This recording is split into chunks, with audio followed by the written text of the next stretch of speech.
Alors le 30 en anglais, donc what happens to Kepler's, non je vais pas le faire en anglais, qu'arrive-t-il, que devient la troisième loi de Kepler dans le cas des satellites se déplaçant en mouvement circulaire uniforme? Eh bien la troisième loi de Kepler, c'est T au carré sur A au cube égale 4pi carré sur Gm. Et bien si on est dans une approximation de mouvement circulaire, le A demi-grand axe devient en fait le rayon de l'orbite égale 4pi carré sur Gm. Calculer la période orbitale du satellite en secondes. Alors là évidemment ce serait pas exploitable tel quel dans la troisième loi de Kepler. Donc en secondes, alors c'est 2 jours, donc 3 jours, donc 3 fois 24, ça ce sera le nombre d'heures multiplié par 3600, donc ça c'est le nombre de secondes correspondant aux 3 jours.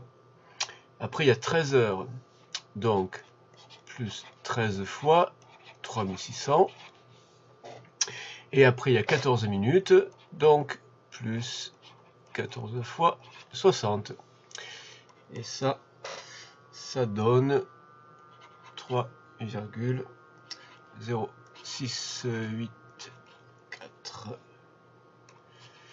10 puissance 5 secondes. Ensuite, exprimer la masse de la planète et puis la calculer. Ensuite, déduire de quelle planète il s'agit. Bon, on se doute quand même que ce ne sera pas la Terre, parce que la période de la Lune, c'est pas 3 jours, donc on verra bien.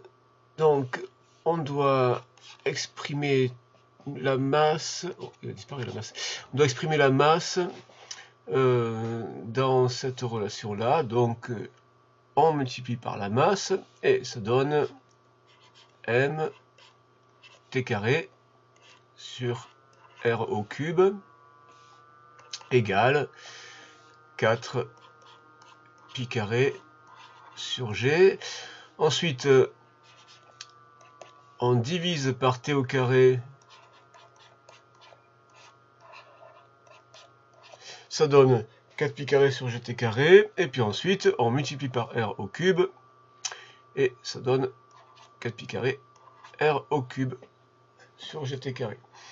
Donc avec les valeurs, 4 pi carré fois, alors le rayon de l'orbite, 6,7 10 puissance 5, 6,7 10 puissance 5, ce serait en kilomètres, donc là ça doit être exprimé en mètres, unité légale, donc 10 puissance 8 pour que ce soit des mètres, puissance 3, divisé par gt carré, 6,67 10 puissance moins 11 fois t au carré, donc ceci au carré, 3,0684 10 puissance 5 au carré, et donc ça donne une masse de 1,89 10 puissance 27 kg. Et donc, quelle est la planète dont la masse est 1,89 10 puissance 27 kg? Eh bien, c'est Jupiter. Et Jupiter, donc, a 4 satellites très connus, plus une soixantaine d'autres. ici Io, Europe, Ganymède et Callisto. On pourrait se demander quel est ce satellite-là qui a comme période 3 jours. Quel est le satellite qui a comme période 3 jours? On peut trouver amusant que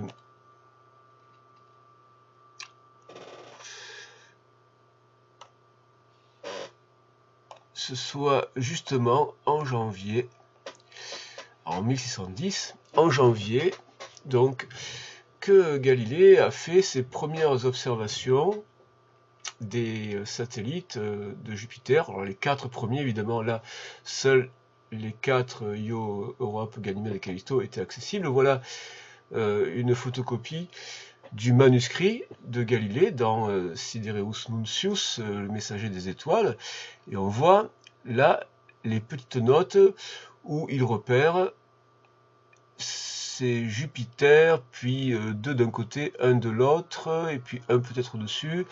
Ici Jupiter, 1 d'un côté, 3 de l'autre. Ici les 4 du même côté, ici les 4 du même côté, et ainsi de suite. Alors, il note soigneusement le 7 janvier 1610, 2 d'un côté, 1 de l'autre.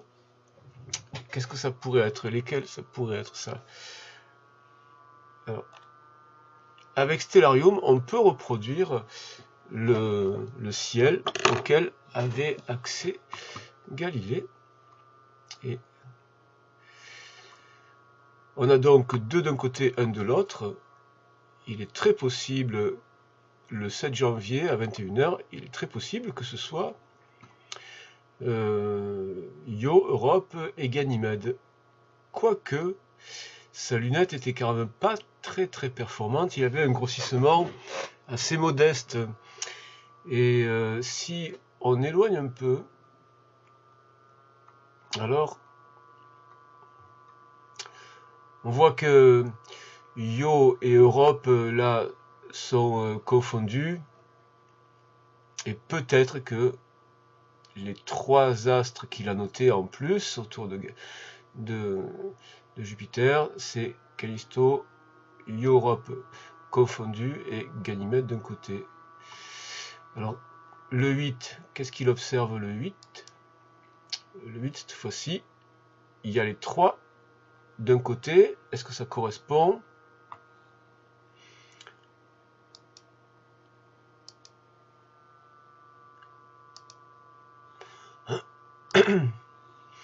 Le 8,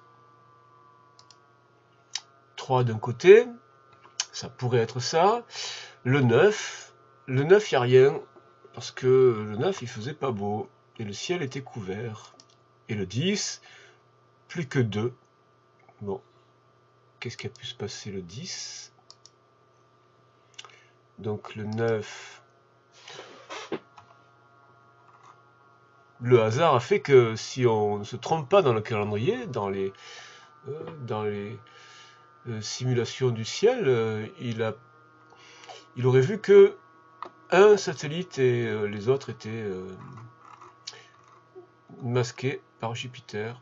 Et le 10, alors à nouveau là, on a les 4 qui sont visibles. Peut-être que comme il a noté 2 satellites seulement, le 10, il a noté 2 points. Alors peut-être que ça veut dire que Io n'était pas visible, donc ça veut dire qu'il n'était pas à 21 h, mais Io était derrière, donc ça pourrait être 19 ou 20 heures. À ce moment-là, 19 ou 20 heures, Io est derrière Jupiter et on ne voit que Europe et Ganymède, et Callisto peut-être était hors du champ.